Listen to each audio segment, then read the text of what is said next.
kredi kartımı çektim. Şimdi şu kredi kartımı çekeyim. Tamam. Bütün kredi kartlarımı çekiyorum.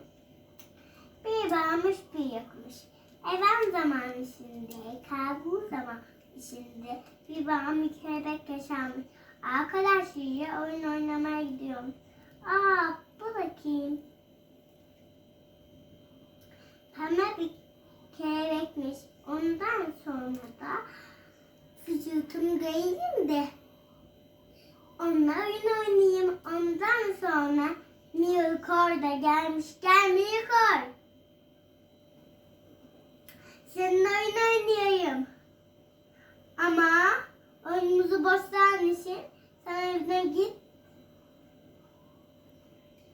Milkor'u çağırayım. Milkor gel. Oyun oynayalım, tamam.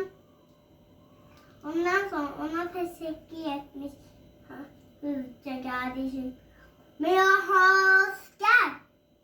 Oyun oynayalım. Ondan sonra bu masal da bitmiş. Kapanmıyor. Kapatırız. Görüşürüz.